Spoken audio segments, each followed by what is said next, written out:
Good afternoon, everyone. I hope everyone can hear me, and welcome to NAAE's monthly webinar series. My name is Judy Browse, and I'm the Executive Director of NAAE, and really thrilled that you could join us.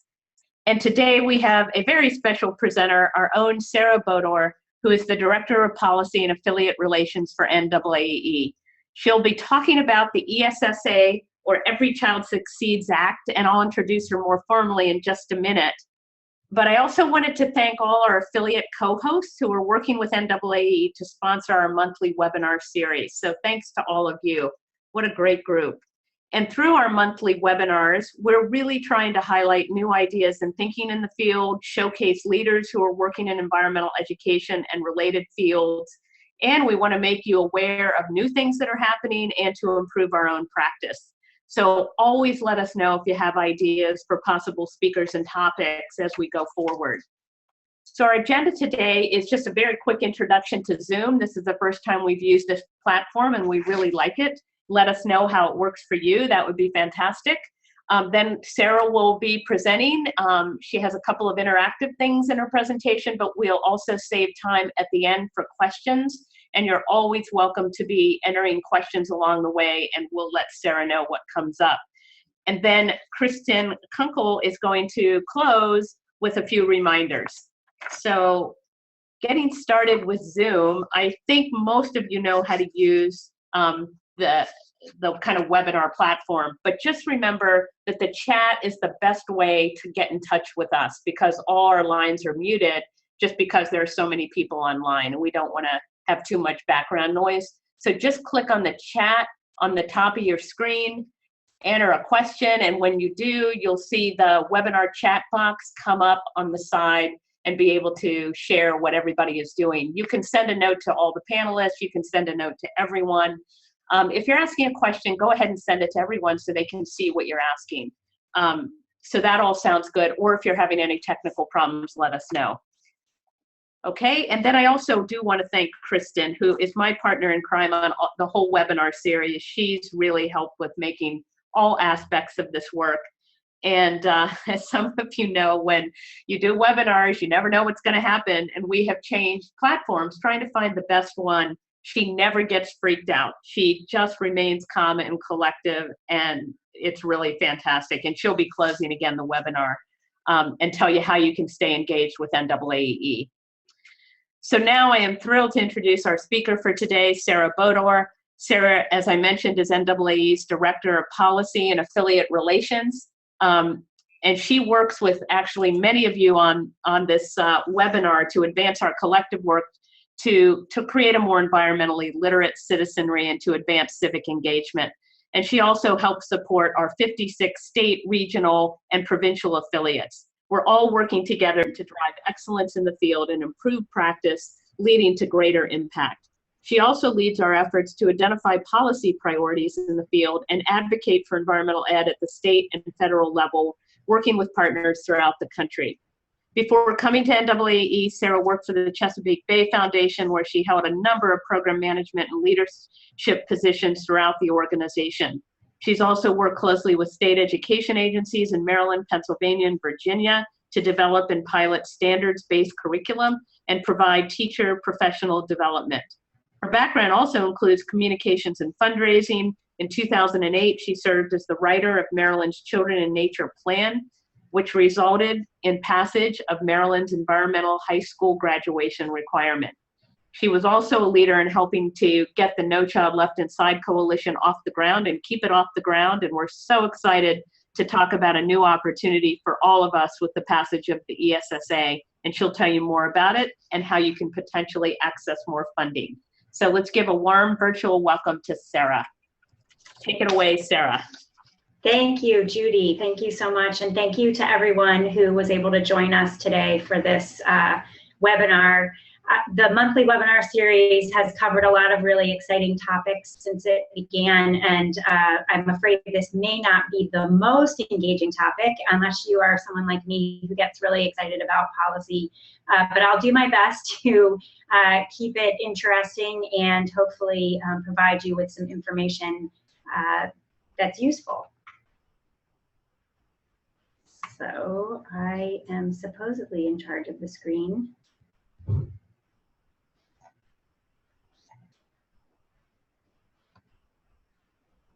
Thank you. Sorry about that, folks.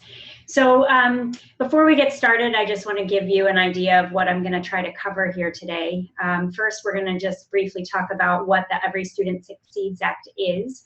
I'll give you some brief background about how we got to the point where we have some environmental education language included in the Every Student Succeeds Act.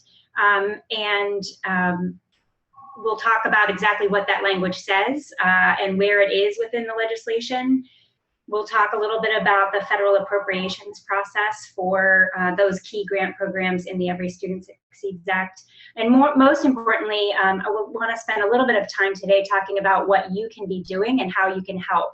One of the things that I want to emphasize as we go through this presentation is that this really is an unprecedented opportunity for systemic environmental education in public schools, but there's a tremendous amount of work that we're going to have to be doing collectively, both federally, state, and locally, in order to really leverage this opportunity to the fullest extent possible. So we're going to spend some time talking about that. I'll point you to some resources and tools that I hope will make that work a bit easier for you. And then, as Judy said, we'll spend some time on questions. I think we have the opportunity to take a quick poll, though, before we dive into the details, just to give me a sense of what the sort of level of base foundation knowledge you all have already around the Every Student Succeeds Act. Kristen, is that something that we are? Thank you. Quickly, I just want you to take a second to assess your own knowledge of Esta, as we call it, the Every Student Succeeds Act, and just give me a sense of whether you feel like you don't know much of anything, you have a little bit of knowledge, a lot, or you really actually feel like you're an expert. Okay, I'm seeing actually that it looks like while we have the poll up here okay, just panelists cannot vote. So if you'll go ahead and vote.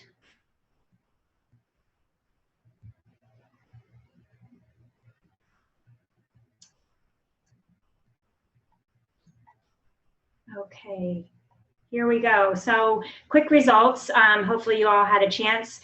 Well, I'm happy to see that no one considers themselves an expert at this point. And for those of you who feel like you know only a little or not very, or essentially nothing, you're not alone. As I've been trying to get my hands around the Every Student Succeeds Act and talking even with those folks in the formal education community, state and school system leaders, everyone is working very hard to dive into the details of this very comprehensive legislation and understand what it means for a variety of programs.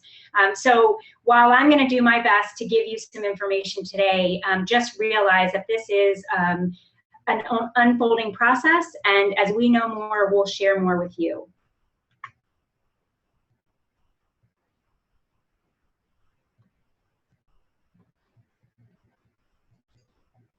Okay.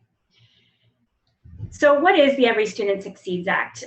Most of you probably know this much, but for those of you who may really not understand education policy in the United States, just briefly, the Every Student Succeeds Act is the reauthorized version of the Elementary and Secondary Education Act.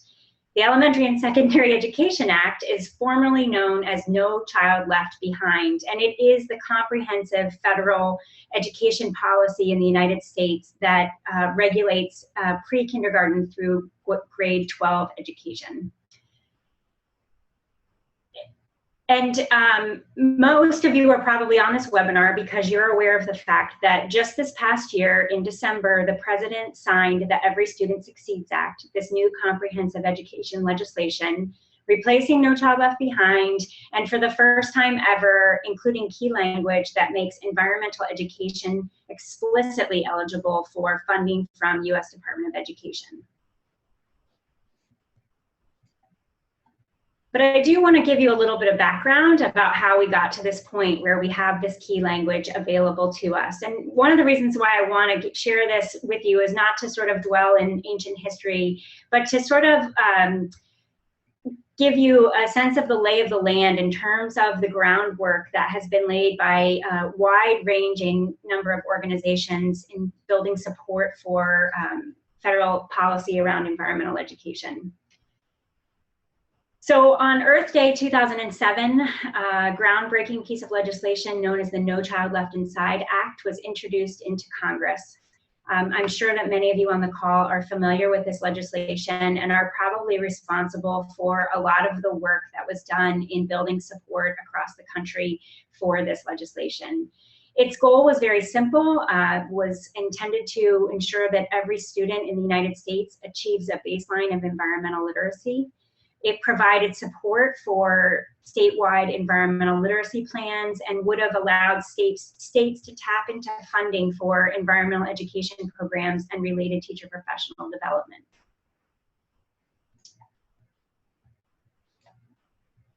And in order to generate support for the legislation, a broad grassroots coalition was formed by a number of organizations. This coalition was titled the No Child Left Inside Coalition.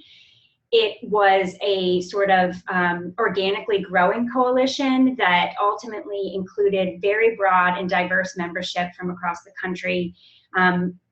It ultimately grew to well over 2,000 organizations, and the combined representation of those organizations was around 50 million people. And the coalition really focused solely on advocacy for the Elementary and Secondary Education Act to be amended to include provisions from No Child Left Inside. But they also worked at the state level to advance the development of these environmental literacy plans in anticipation that there might be funding to support those plans. Beyond that, though, there was just a lot of relationship building that occurred as a result of the coalition's activities. Environmental education organizations really got to know their legislators at the state and federal levels. They built relationships across the country, worked on communicating with key decision makers about environmental education, and really conducted a lot of decision maker outreach. And this work really generated a lot of very positive outcomes, even though years and years went by with no movement at the federal level around the Elementary and Secondary Education Act. First of all, statewide environmental literacy plans were developed in dozens of states across the country. Organizations, as I said, formed very strong partnerships with one another and state-level coalitions around the idea of providing environmental education to all students and around connecting kids to nature and getting people outdoors. There was an increase in program coordination and systemic approaches to environmental education, and increasingly the environmental education community was helping to shape goals and provide recommendations for schools and communities and other agencies who had the ability to impact environmental education. More positive outcomes of No Child Left Inside, just really elevating the profile of environmental education and generating a lot of conversation around the wide-ranging benefits of environmental education, not only to student achievement, but also to just the well-being of students. And really, I think what we saw over the last 10 years was a true professionalization of the field and a real recognition that environmental educators were real stakeholders in formal education, had a lot to bring to the table in terms of supporting school efforts to provide a sound education for children, and just laid the foundation for future advocacy efforts. And generated a real sense of unity across sectors. The coalition eventually included people from a lot of different perspectives and backgrounds who could really unite around the idea that environmental and outdoor education was good for children across America. And again, I share that with you just to emphasize that there are some really strong pieces of the puzzle in place as we move forward with the Every Student Succeeds Act that I hope will help us to continue to really collaborate and work together to ensure that we can fully leverage these opportunities. So what's in the Every Student Succeeds Act? When we talk about environmental education and the new legislation, we primarily focus on Title IV of the bill. And the Title IV components are all focused on what they've called 21st century schools. And I want to focus on two parts of Title IV, Part A and Part B. So within this title, there's Part A, Student Success and Enrichment Activities. And this is considered a new pot of funding. It is a consolidation of many, many programs that previously had their own foothold under No Child Left Behind. And this program, and then some new programs are added in. And this has the potential to be a $1.65 billion grant program that would go directly to school districts to support a wide range of activities. There's a ton of flexibility within this grant program for using funding to do a number of different things, including environmental education and hands-on field-based and service learning STEM activities. And I'll talk a little bit more about that. So just to step back, overarching intention of Part A, student success and enrichment activities, focuses on a couple of different things. One is providing a safe and healthy learning environment. And again, there's a lot of flexibility in how you interpret what that means, but a lot of funding available for things like bully prevention programs, mental health, student well-being, and a lot of these things are loosely defined and going to be up to the school districts to interpret and prioritize. And then two, the other big component of Part A is providing a well-rounded education. And this idea of a well-rounded education has been around really since the early days of the Obama administration, when the U.S. Department of Education put out a blueprint for improving the Elementary and Secondary Education Act.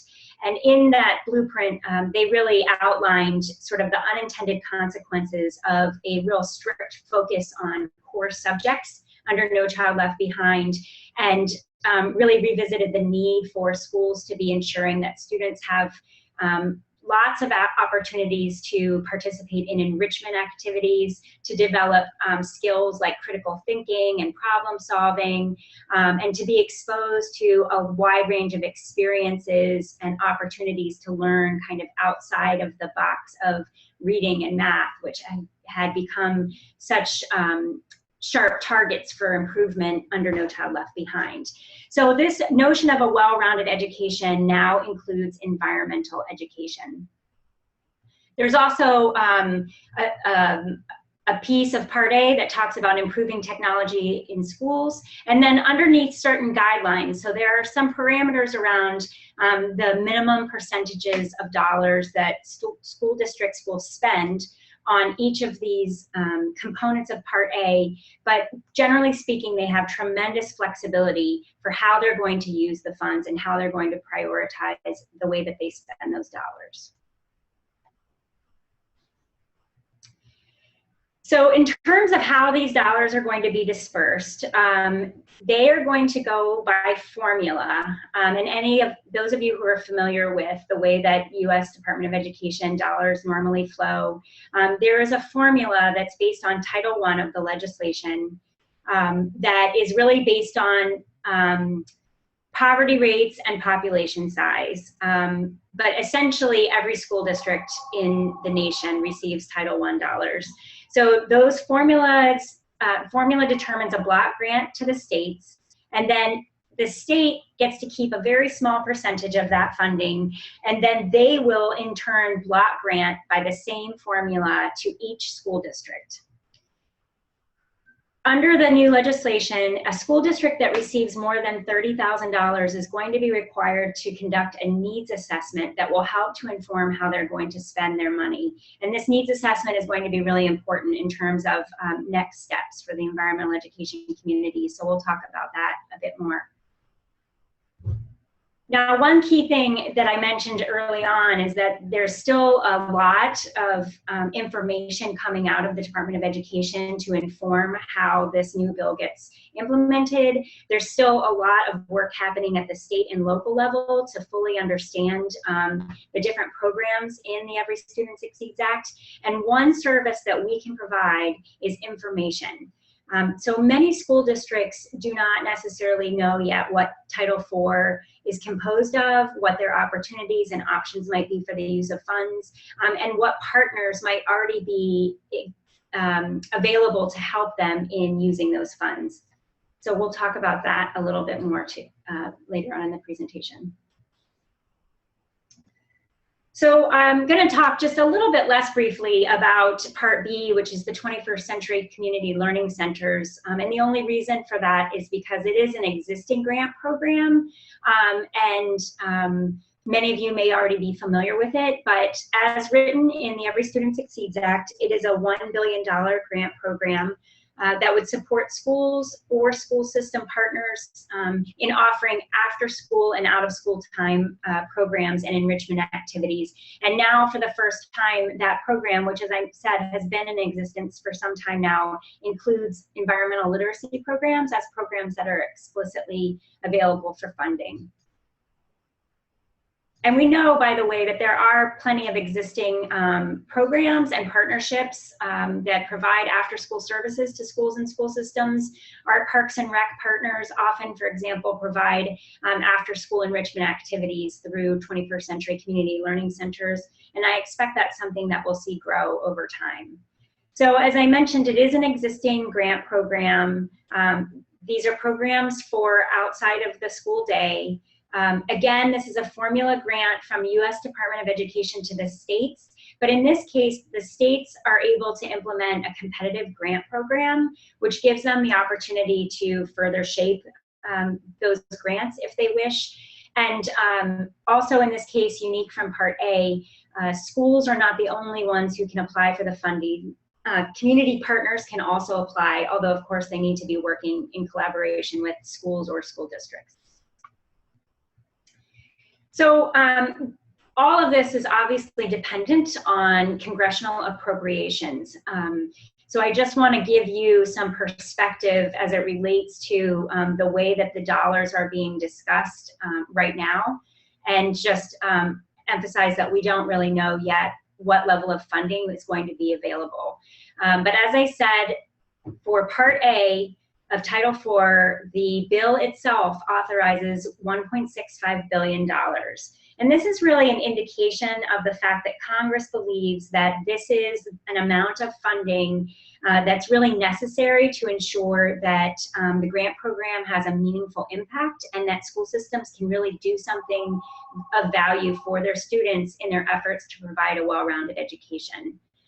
The president's budget, though, released earlier this year, proposed only $500 million. That's less than a third of the authorized level.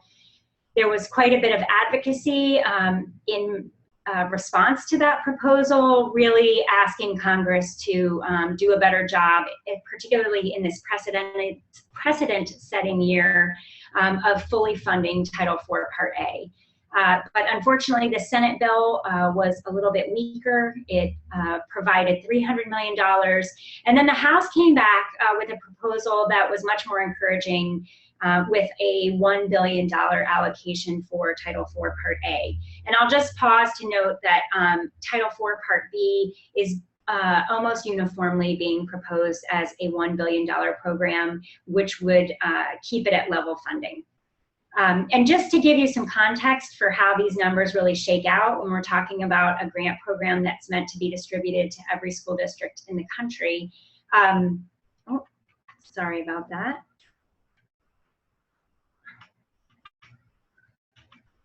Sorry about that. Under the legislation's $1.65 billion, the majority of school districts across the country would get more than $30,000.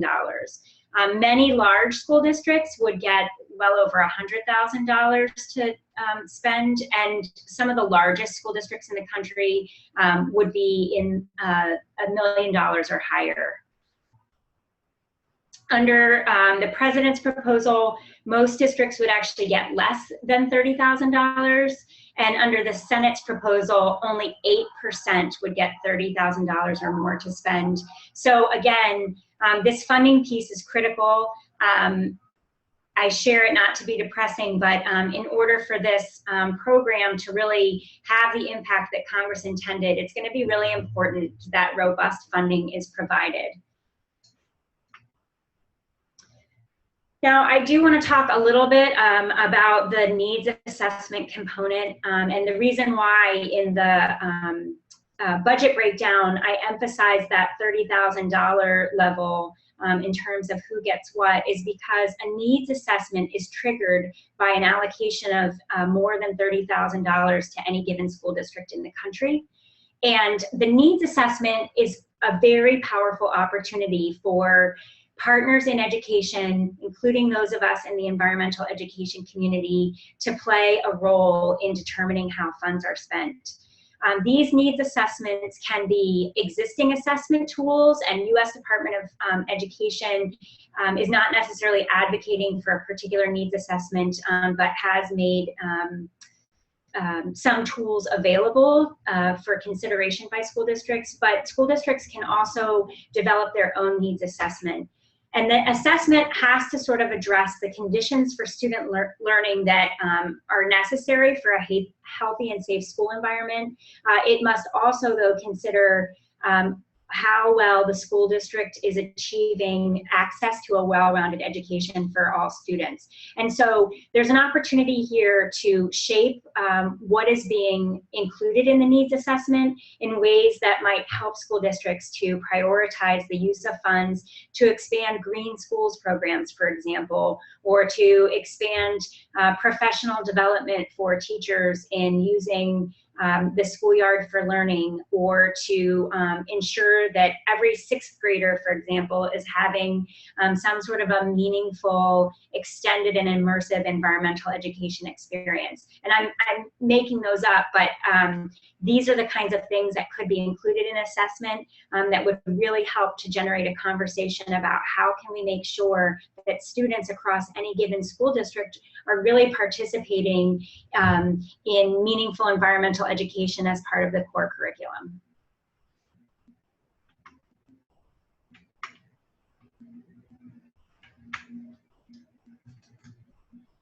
Sorry, folks, my ability to change the slides is very slow. So a couple more things I want to point out about the bill. As I said, we've tended to really focus in our discussions about environmental education in the Every Student Succeeds Act on, excuse me, on Title IV, Parts A and B. But there are some other interesting elements of the legislation that we are going to continue to explore and really tease out and get hopefully a firm understanding of how environmental educators can leverage these elements of the legislation to increase environmental education in school systems. So one of those elements is the change in accountability requirements under Esta. Right now, school systems have very specific measures that they have to use in order to demonstrate school improvement and student success. And some of those carry over into ESSA, but there's a much greater flexibility for states and school systems to consider non-academic measures to report on school quality and student success. And so they're looking at things like student and teacher engagement or reduction of absenteeism, some of the social emotional learning that's happening in a school. And I think this is interesting because I do think that there's a lot of emerging research around the benefits of environmental education and time outdoors on student well-being, on engagement of students and teachers, on reducing disciplinary referrals and absenteeism and things of that nature that may be of value. And it'll be interesting to see how states begin to approach this new flexibility and how these new measures for student progress might help to build the case for environmental education.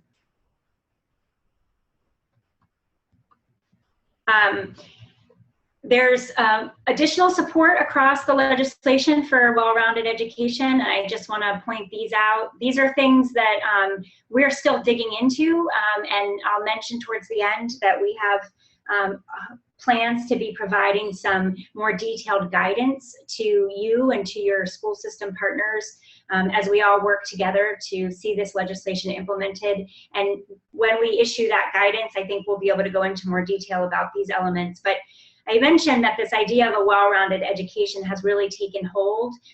There's a lot of focus on education for the whole child, which is really a much more holistic approach to education than we have seen over the last decade. And so well-rounded education appears more than 20 times in the Every Student Succeeds Act. And those are places where we can connect the dots to provide sort of a comprehensive approach for supporting environmental education. So in Title I, there are a couple of places, a school-wide programs piece and a school improvement and support for at-risk youth component.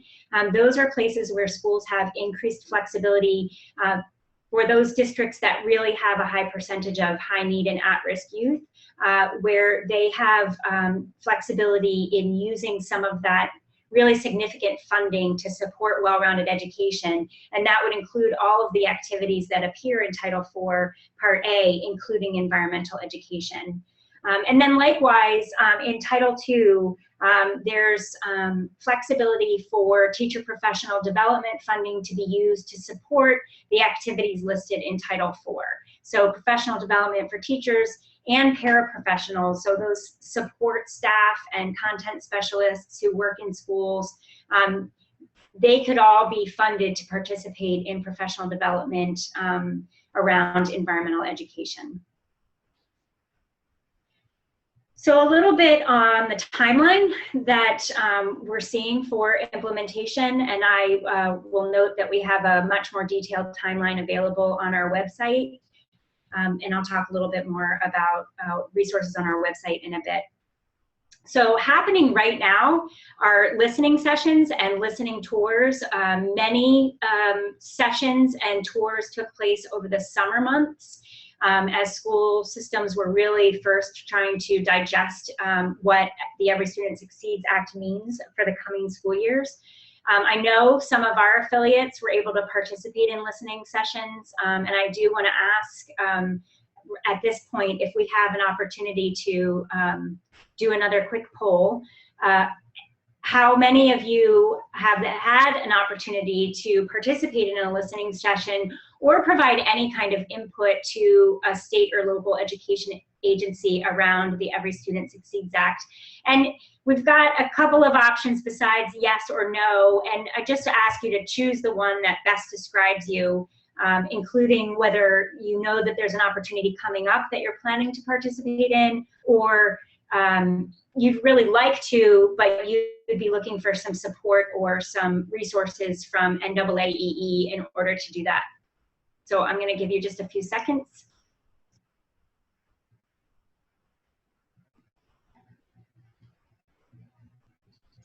And let's see if we've got results. Okay, so a small number of you have, which is great. For those of you who had, if at any point you have feedback to share, I'd love to hear from you about what you learned, if anything, at those listening sessions.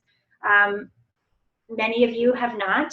And then as we expected, there are a number of you who would like to, but maybe need some resources or talking points or materials in order to help you do that.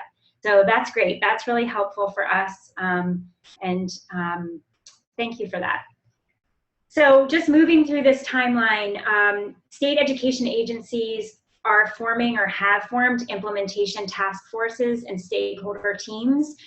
In some states, I know that there are both internal work groups focused on implementation and then external groups who are being brought on sort of as a stakeholder advisory team to help shape from the outside. Over this winter, those needs assessments that we talked about are going to be conducted.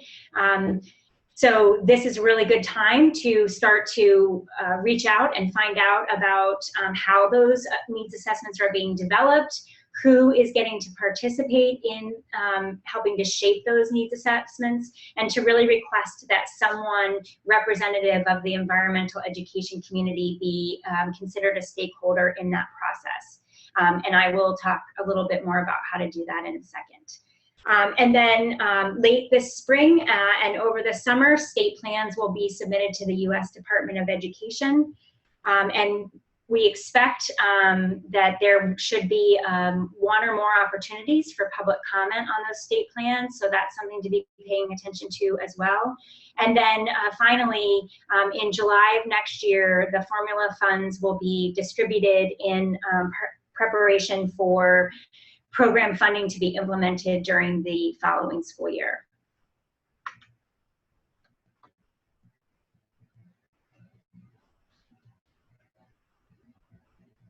Trying to move along here.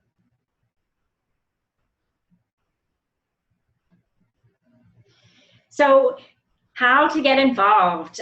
This is key. As I said, it's going to take some real work and outreach on our part, and NAAEE certainly wants to support those efforts. But a few things that you can do. It's time to be doing some outreach, if you haven't already, to state and district education leaders. And what you can do in reaching out is really to ask questions, to find out who, where, and when decisions are being made, and what are the opportunities for stakeholder input. You know, sometimes it just takes a request in order to make sure that someone who you feel can reasonably represent kind of the interests of the environmental education community to be included as a stakeholder on a panel, or to be invited when important meetings are being conducted or decisions are being made. Find out who at your state department, or I'm sorry, in your local school systems is responsible for developing and conducting this Title IV needs assessment. You may very well get an answer that they don't know yet, and that's okay. It's important to have done that outreach and to introduce yourself. Pull your partners together and determine, you know, who is potentially best positioned to do this outreach and to take a leadership role. And then certainly share what you find out with your partners and collaborators. And then also find out from them what indicators are being considered for the accountability system. So, you know, are they thinking about looking at student engagement, teacher engagement? Are they thinking about looking at anything related to, you know, school environment that might be a boost for green schools programming? There's any number of indicators that might be considered and included in those accountability systems that could, as I said, bolster the case for environmental education. And I'm happy to talk in much greater detail with folks individually about that. The other thing, as I said, that's really critical is that you join us at NAAEE in advocating for Title IV funding. You can contact your members of Congress today to urge full funding for Title IV Part A. You will be joining a long, long list of highly respected organizations in doing so: the National Science Teachers Association, the STEM Education Coalition, music teachers associations, many, many, many organizations and even businesses are urging full funding for Title IV Part A. And so now is the time to reach out and encourage your members of Congress to support that effort. There's language available on EE Pro that can help you craft your message, or you can also use the Association for Supervision and Curriculum Development's Action Alert. ASCD is a very, very well-respected education organization that supports best practices in education and also has a strong advocacy program, and they have a current action alert up on their website that makes it very simple for you to contact your member of Congress.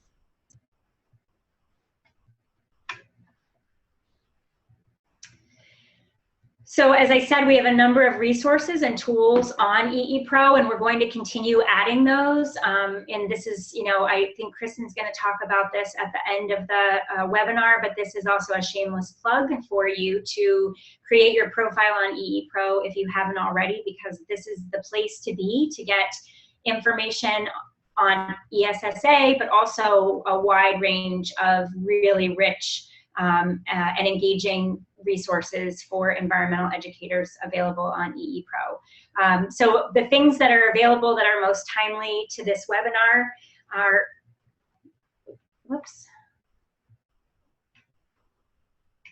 Well, I somehow skipped ahead, but there are 2 letters that you can use.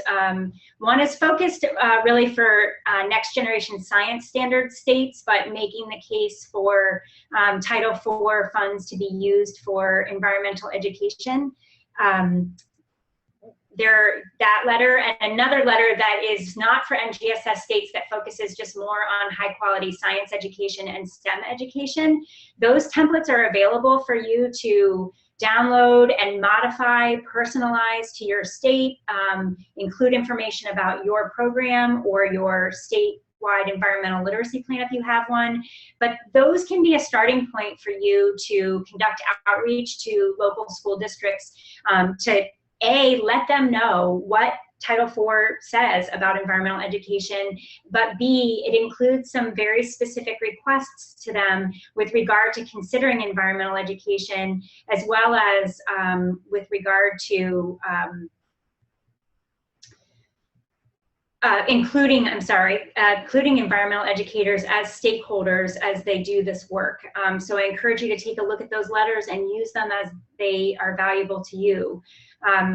There are a number of other resources available on EE Pro. I created a discussion thread just yesterday and put the latest links. There is a link to Association for Supervision and Curriculum Development's comprehensive timeline for ESSA implementation, and there's also a link to an interactive map that you can use to find out a little bit more about state-specific activity. And that's a moving target, so I'm not sure how quickly that state activity is being updated, but it's a great resource to find out whether your state has, for example, an Esta website that is being regularly updated with opportunities for public input. So I hope you'll check that out.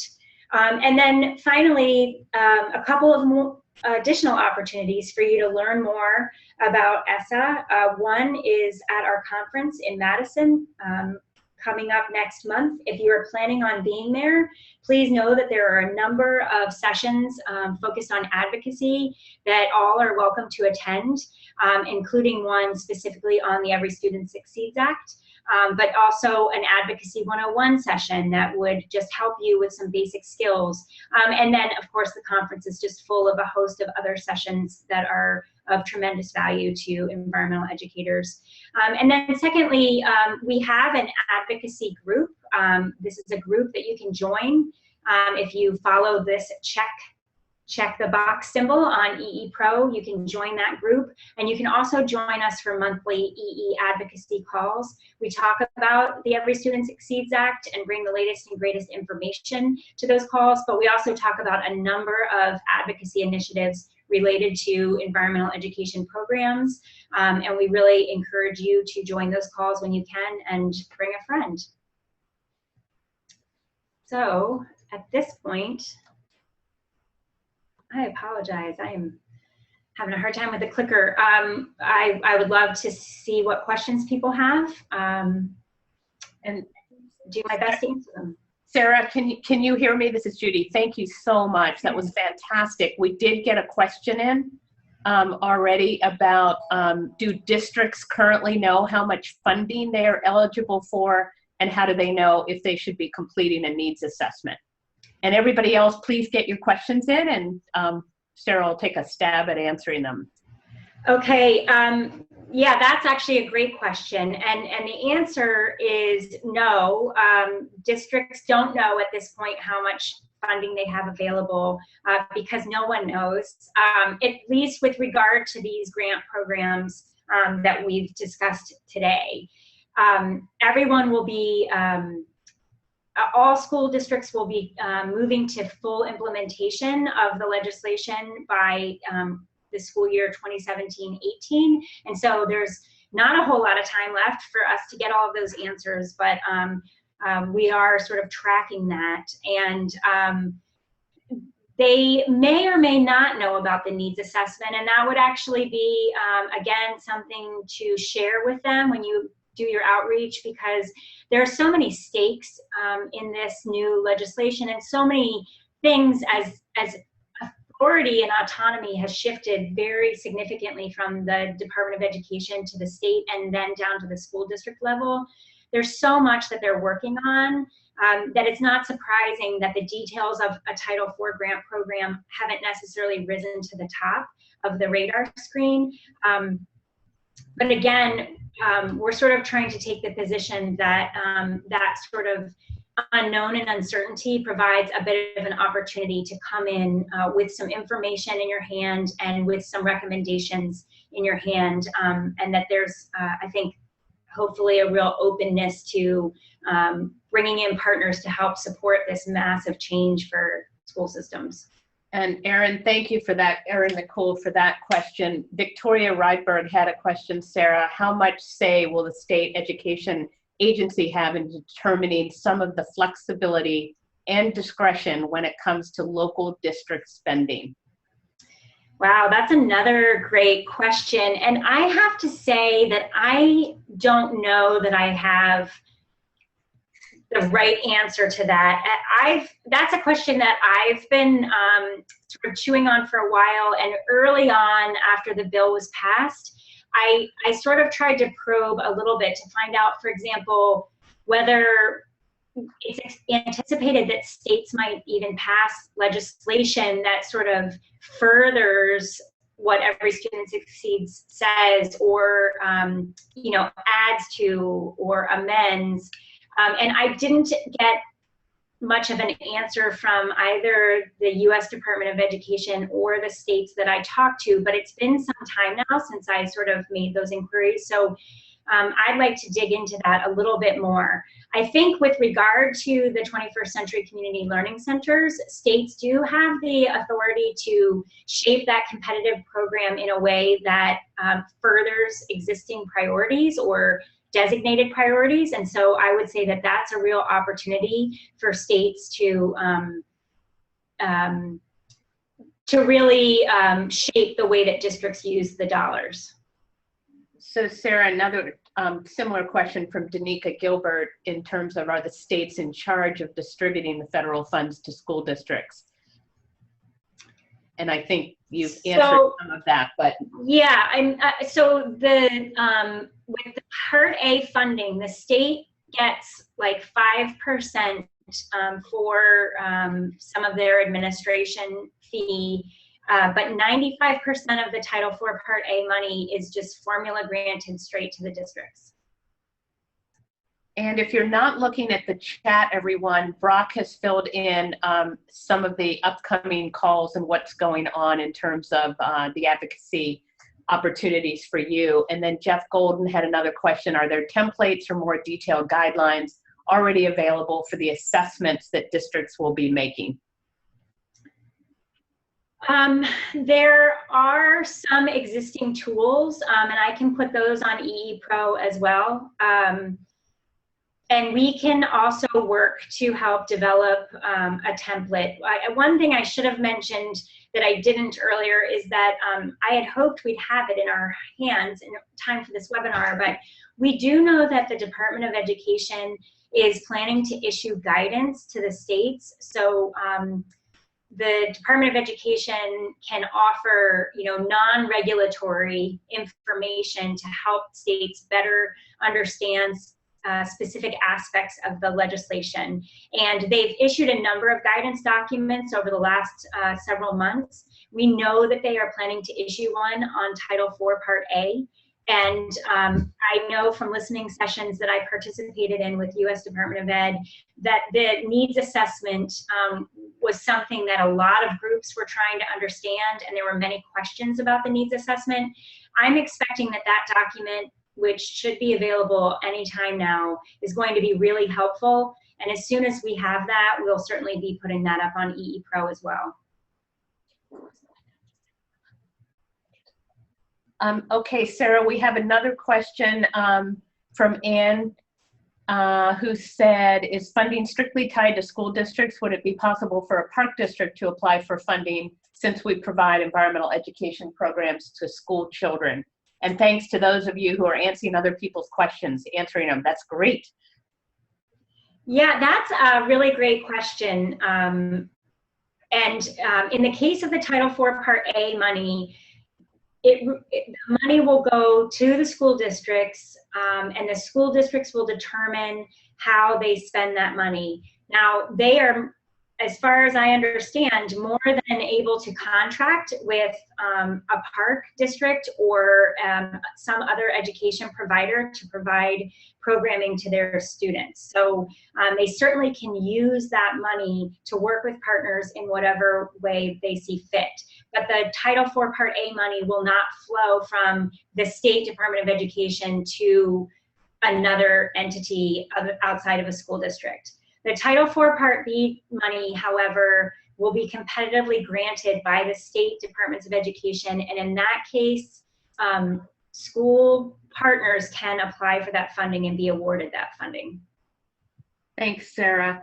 I don't see any other questions, so I really want to thank you, and let's have everyone give a virtual applause to Sarah for such a great overview of a pretty complicated act with a lot of potential for all of us.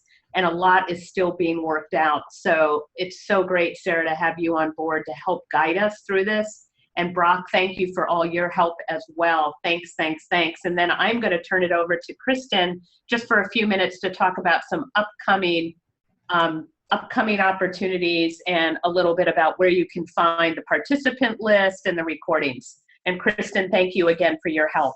And thanks to all of you for joining. So Kristen, you should have control, I hope. Yes, thank you, Judy. There's a little bit of a lag in processing through these slides, so I'm just going to go ahead and start to talk about how you can find and share our webinars on EE Pro. So if there's any information from Sarah's webinar that you'd like to revisit, or if you'd like to share this recording with any of your colleagues, we'll be posting the link to this recording on YouTube, on our YouTube channel, as well as on EE Pro, which is our online platform for EE professional development. And on EE Pro, you can find and search other learning opportunities as well, including recordings of all of our previous webinars, any online courses offered from other organizations who have posted on our site, and professional development learning opportunities as well. So, still having a little lag with going through these slides, but if you'd like to find more information about our monthly webinar series, you can also find that on EE Pro. We have some really great webinars coming up to finish out the year, and we anticipate having another great lineup of speakers to bring us into 2017, so please stay tuned for that. And Kristen, let me just interrupt. We know that some of you are seeing a black square in the middle of your screen. We have no idea where that came from, so just keep going, and I apologize for that. It just might be something new for us to explore. Keep going, Kristen, sorry. Yeah, thank you, Judy, and thank you everyone for bearing with us as we work with new technology. It's great to have such nice audio quality, but there's always something. So if you'd like to continue the discussion about ESSA or other issues related to advocacy and legislation surrounding EE, we'll be continuing this conversation on the advocacy group of EE Pro. We have a number of different EE Pro groups that you can join based on your areas of interest, from advocacy to climate change education to research and evaluation, and more. So if any of your questions today weren't answered, or if you have any other issues you'd like to discuss with any of our moderators, we hope that you'll join EE Pro and join in on the discussion. Judy, yeah, there we go. Thank you. Joining EE Pro is easy and free. All you have to do is navigate to the NAAEE website and log in using your NAAEE credentials. If you don't have an email address registered with us, you can log in using that same button, and it will launch a process for you to get registered and begin using EE Pro immediately. We'll be taking a brief hiatus from the monthly webinar series to host the annual NAAEE Research Symposium and Conference in Madison, Wisconsin from October 18th to 22nd. Conference registration is still open, so there's still time to join us in Madison. We have some great sessions lined up, presented by a wonderful, diverse group of professionals, probably including many of you. So we certainly hope to see you there. Following the conference in October, we will resume our monthly webinar series with a part 2 of our panel discussion on diversity, equity, and inclusion in environmental movements. So we hope you'll join us for keeping that important conversation going. Please stay tuned for details on that. It'll be held November 17th at 3 o'clock.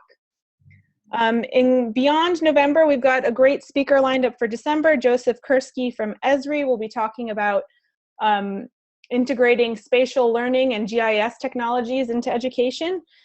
And if you have any ideas about future speakers or topics, we'd love to hear from you. You can email Judy or myself with any of your ideas. We'd love to make this webinar series as useful and beneficial for you as possible. So please contact us with your ideas.